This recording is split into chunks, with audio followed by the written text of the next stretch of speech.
happened on the second floor of this apartment complex. One of the victims of the stabbings just got home. Moments ago, we learned a juvenile that was in emotional distress and had access to weapons is now safe. And like Lisa said, that snow is really good snowball weather. It's the thick stuff out here, so plenty of snow removal to happen today. Check in with us and check in online to see what stuff is closed around your neighborhood. Christy, back to you. Ryan, it looks like you got hit with a snowball on the head. You might need a hat for your snowball fight coming up. Thanks for reporting live. They are landed. That was Coach Kleiman. He says the first thing he's going to do when he's back in Fargo is take a nap. This is where it took officials around 6 hours to remove a body they discovered encased in ice. But this isn't the first time in Grand Forks they've discovered a body down here. In fact, just in December, they found somebody frozen to death about 100 yards up that way. The city of Grand Forks is split, and the fighting has been over whether or not to develop this piece of land. A developer wants to build a $7 million apartment complex here that would generate some big-time tax revenue for the city. This is Highway 18, a main stretch of road for people to get out of Niche. I'm literally standing at the headwaters of the Mississippi River right now, and believe it or not, it wasn't far from here. There was a lot of police action. Hi everyone, so I'm here in Winnipeg. There's proof. I can't zoom in. Well, there's the Canadian flag. But avoid Highway 2 west of the airport, west of Grand Forks. Very bad accident. Highway 2 is completely closed off here. We're looking westbound, and we are completely stopped. I think this is the same person that is responsible for the double stabbing yesterday. Here we're in War Road, Minnesota here for puck drop for the USA versus Canada gold medal game. It's a rematch. A little over a month ago, violent storms caused thousands of dollars in damage in Becker County, but now Minnesota Governor Mark Dayton is sending relief funds to be used to foot the cleanup bill.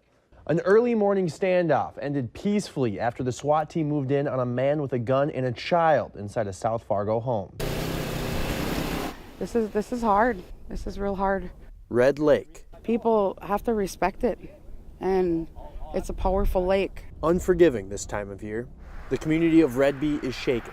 We're all close, especially when it comes to something like this. Last night, 3 men working as commercial fishermen went out trying to bring in a couple more catches before the ice moves in. Seemed to be having some difficulty with the boat, and one guy swam to shore, told the other 2 guys to stay with the boat.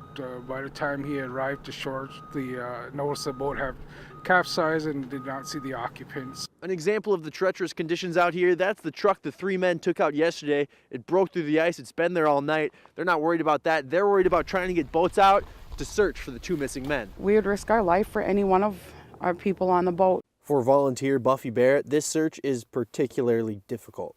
I literally cried myself to sleep last night. It's because she knows the missing men personally. 29-year-old Dylan Bolio just got married and became a father. She says she remembers teasing the 17-year-old too. You know, I would tease him because my arms were bigger than his, and, you know, but it was just, we're all a family when we're out here. The reason she knows them? This could have been me out there. She worked on that same boat up until a couple months ago. Feeling all kinds of guilt because I no longer work on the boat, but that was my crew. That was the boat I took out every day for the past, 2 years. Barrett says she'll keep looking for them as long as law enforcement lets her tonight. Just pray for them. Pray for guidance. That's all we can do right now is just pray for guidance. From Redby, Ryan Laughlin, Valley News Live. An anonymous whistleblower tipped off the Valley News Live investigators to a mass exodus here on the second floor in the Grand Forks County office building in the Child Protective Services Department. There's been a lot of turnover. Do you think the CPS department is functioning well and healthy and doing its job that it's supposed to? That's me in the office of Scott Hooper. He's the director of the Grand Forks County Social Services. He wouldn't go on camera, didn't even want his voice heard, but he told me he believes the CPS department is functioning well. The CPS department here is made up of 7 people, 8 if you include the supervisor, Tamara Bowling. In just over a year's time, 11 people have either quit altogether or switched departments. If that seems like a lot, it's because it is. Compare that to Cass County, a much bigger department made up of 21 people. In the same time there, only 4 people have left their CPS department. After the CPS department initially refused to give up public information, follow-up requests led us to this. I'm here at the steps of the Grand Forks County building, and nobody would talk to us on camera, so we pulled some records. Internal emails and meeting notes. These are riddled with problems inside the CPS department. Short-staffed, here's a letter of resignation, another letter of resignation. What else do we have here? So why are people leaving? Many of the emails from now former employees point to their supervisor, Tamara Bowling. Tamara's lack of supervision and training in the CPS department. Here's another direct quote. Why is it always put back on us when Tamara is the real problem? Why do we get penalized because we bring our concerns forward? Another one. Why don't we get an apology from Tamara for treating us like crap over the past year? This is handwritten notes from a meeting that says that their employees are at a breaking point. Here's one. Some people are just not meant to be a supervisor. This one has a quote. How many more people need to leave before someone gets the point? So how does all this affect child abuse victims in the county? The most egregious claim against the CPS supervisor, Tamara Bowling, is asking people to shred 960 reports. What this is the document law enforcement or somebody fills out to give the nature or extent of suspected child abuse. If this document gets lost, nobody follows up with that kid. Has Tamara Bowling or anybody else in CPS destroyed 960 reports? Her boss, Scott Hooper, says he's aware of the shredding incident. He conducted interviews and said he found no proof that a 960 had been destroyed. Our anonymous whistleblower says she was personally directed by her supervisor, Tamara Bowling, to shred a 960 report. She didn't, but questions, is this the first time a 960 has been mishandled?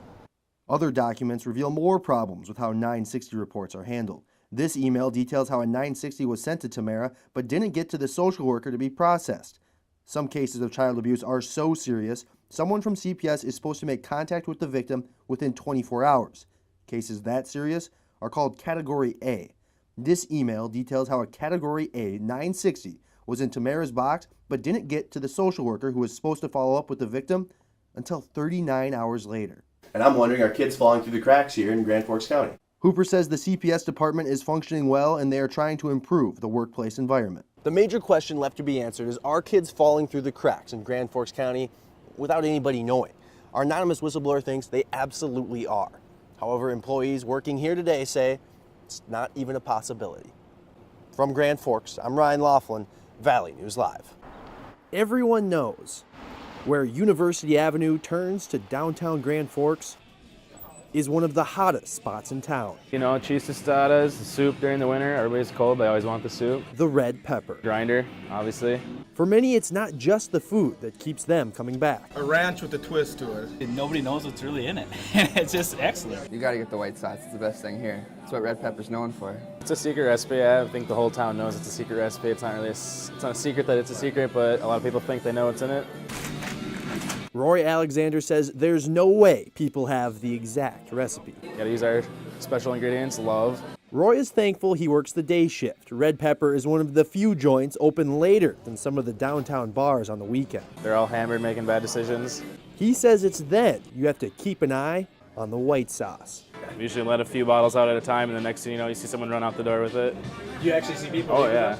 You ever try to chase them down? It's not worth it. It's a bottle of white sauce. While sauce snatching isn't that uncommon, Like people telling their friends, like, oh, my friend stole one, but no one's ever brought him back.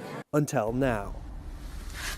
That's exactly how I found it. What is there? 1, 2, 3, 4, 5, 6, 7 white bottles? An anonymous video on Instagram shows someone returning empty white sauce bottles. Oh, that's a lot of bottles for someone to steal, yeah. Roy then took this pic, the Red Pepper responding with their own post saying, it's not really stealing if you bring it back, right? They must have felt guilty, I guess. The bottles are now back, and Roy's reaction? Kind of savage, I guess. They just come back, steal our sauce, then give it back to us. And if you do need white sauce in bulk, they do sell 16-ounce containers for just $4. Good to go. Have a nice day. From Grand Forks, Ryan Laughlin, Valley News Live.